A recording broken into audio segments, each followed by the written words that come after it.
the Suns had a 16-2 run that really flipped the game on its head in terms of where it was. They were down 3. They went on this run in the third quarter, and it really just changed the landscape of the game. Things were played on their terms the rest of the way. Memphis ultimately could never come back to within 6. And there's just these pockets in games where the Suns can really start to dictate things. And when their offense can play off of what it is that they're doing on the defensive end and stacking stops and compiling stops and just disrupting flow, that's where this team is most optimized. And it came with the starting unit on the floor early in the third quarter of last night's win. So let's go ahead and dive into a little bit of what was going on in that portion of the game and just kind of speak to how largely is a space that they need to continue to find ways to operate in pockets over the course of games. All right, first play here, we're going to see. So an issue that the Suns were having in the first half was they were seeing a lot of off-ball pressure from Memphis. Taylor Jenkins was deploying his players to be extremely aggressive on Devin Booker and Kevin Durant. A whole lot of physical activity off the ball, keeping it attached to their hip, in their jersey essentially. And a lot of that came with them being top locked off the ball, and that just generally muddying the flow and process for them on offense. So one of the best ways, and something that they experimented with late in the second quarter and really took to another level in the third quarter of their offensive process, was using those two as screeners, whether that be on the ball or off the ball, using them as screeners and allowing for that extra attention being paid to them to be an advantage to play in and just kind of processing through it. So not fighting the pressure, but countering the pressure and flipping it into an advantage as a counterpunch. And we saw just that here with this rep here from Devin Booker and Kevin Durant.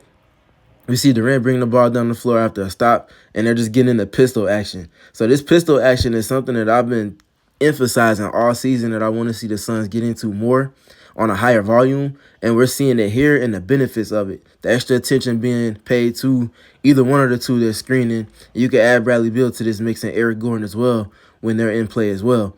But looking at Durant and Booker here, that automatically gets a switch. You can't pressure that. You have to give up something there. They end up giving up the switch. And then we're going to respace, and then we're going to see Nurkic come in and set this empty corner screen to get in the pick and roll game with Kevin Durant. By nature of the pistol screen occurring, now we can look at the reconfiguration of their spacing as they respace, and look who's one pass away, Devin Booker. The Memphis Grizzlies, especially under Taylor Jenkins, love to send a lot of extra heavy support at the nail to deter middle drives, but because it's Devin Booker that's one pass away, by nature of this action and pistol in the empty corner now, there's not going to be any help conceded from Roddy.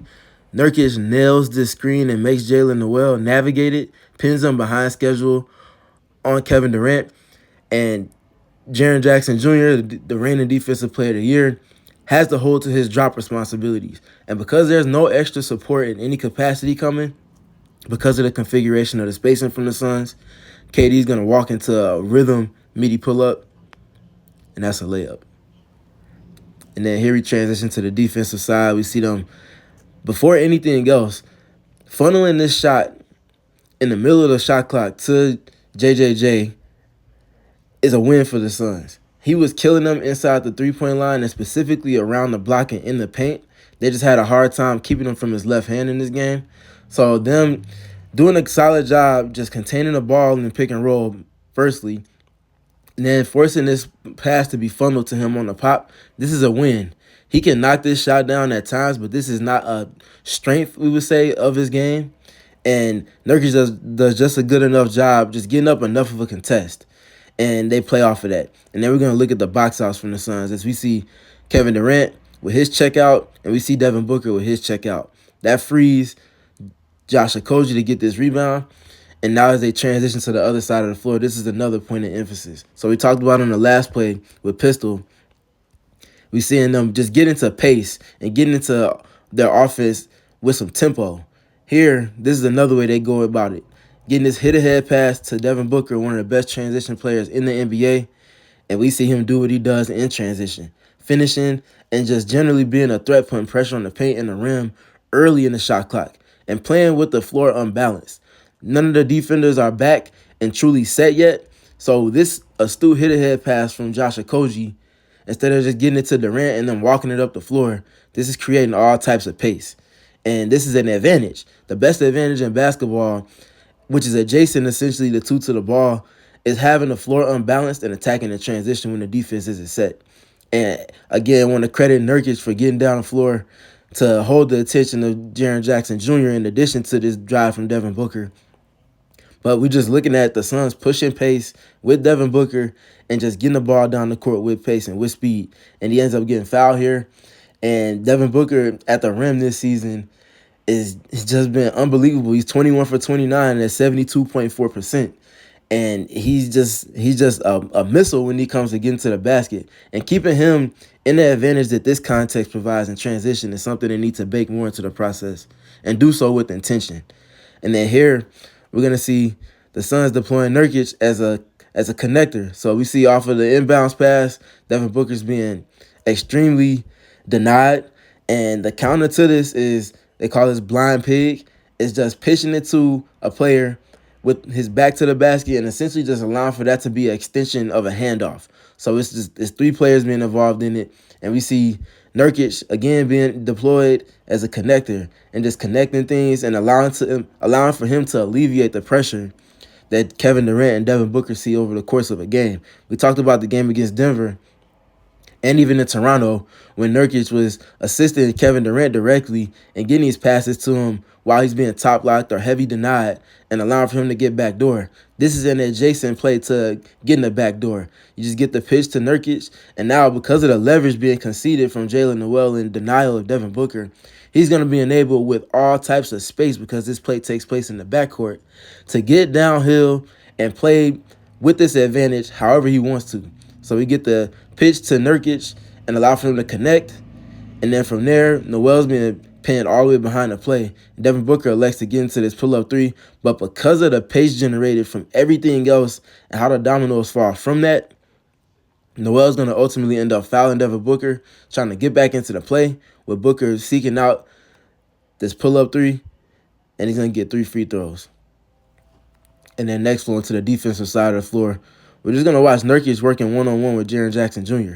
Does a great job not biting on this in and out dribble.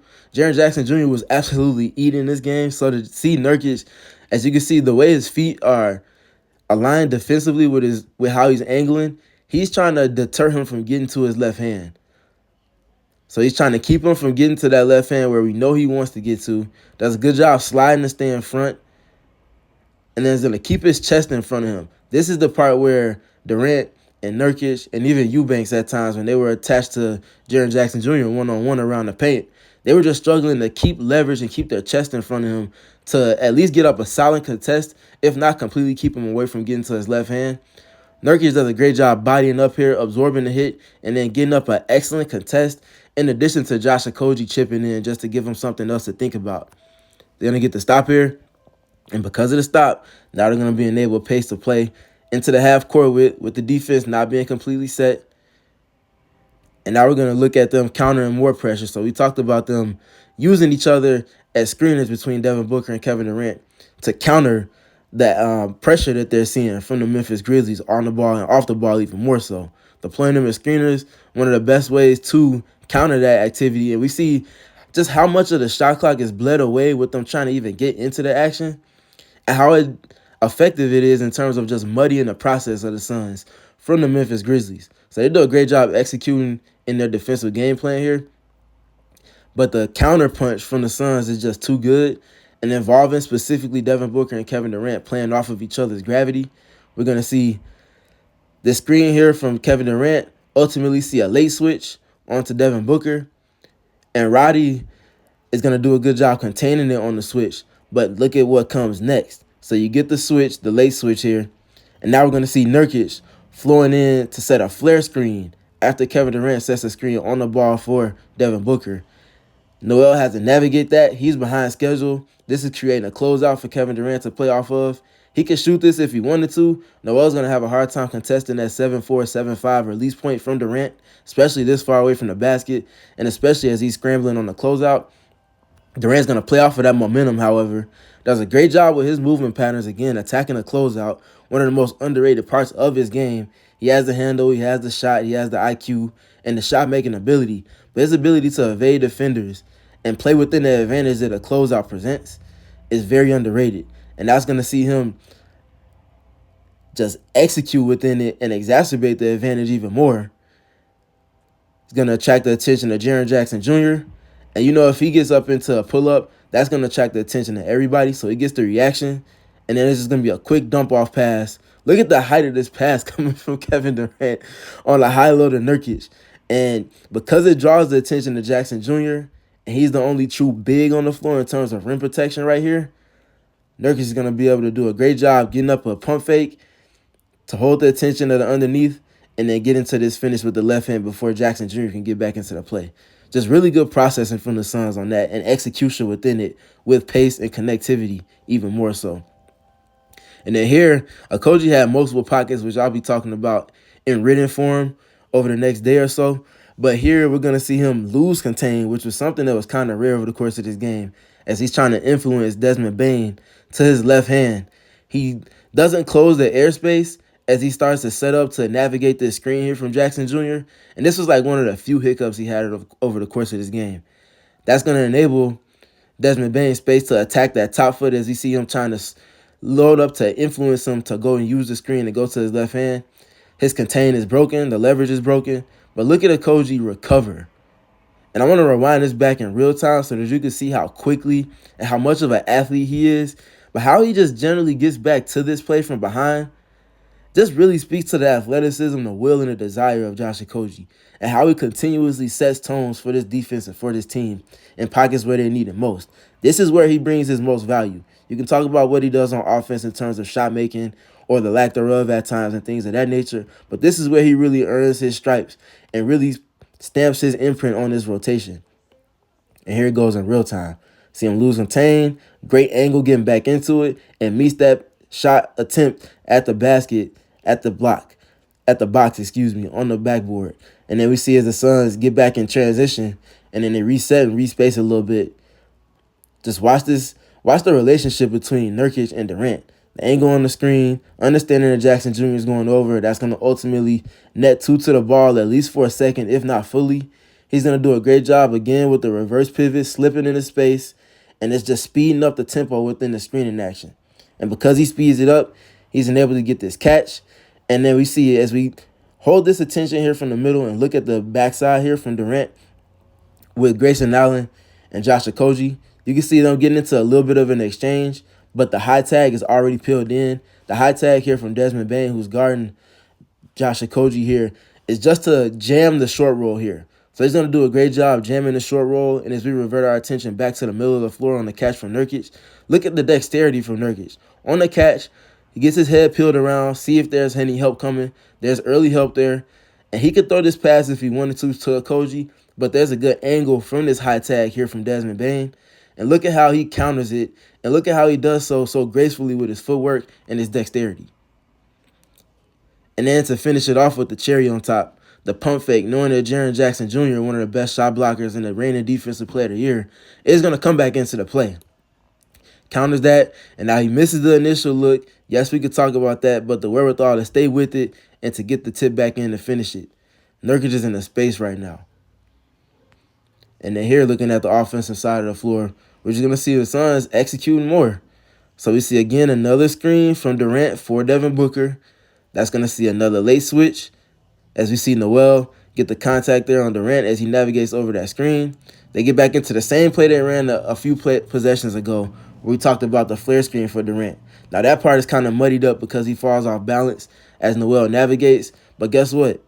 That's going to enable a one-on-one opportunity. Last time it was David Roddy, who was a lot better suited to guard Devin Booker in space. And we're going to see this time is Aldama, and this is not going to get the job done. It's a mismatch, and Devin Booker gets right to work, and they let Book cook, and he gets to the bucket. And again, shooting 72.4% at the basket, and just generally navigating there, doing it well. He's 21 for 29 when he's at the cup. And this is just him boogieing in space against a mismatch. He needs a map to kind of try to figure out where Devin Booker is on this. And that will ultimately is going to result in a timeout for the Grizzlies after this bucket from Book. But just looking at how the Suns dominate within this stretch of the game and how they compile stops and stack those stops and played off of that with pace, with tempo into the offense on the other side of the floor, whether that be direct transition or a secondary break, where they can get into quick hitters like pistol and things of that nature. This is the space that this team, especially the starting lineups, needs to continue to operate in their minutes on the floor.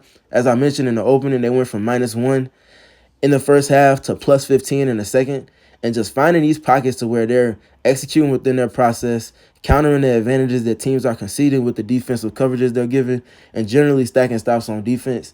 That's going to be the barometer for this team as they continue to step their identity.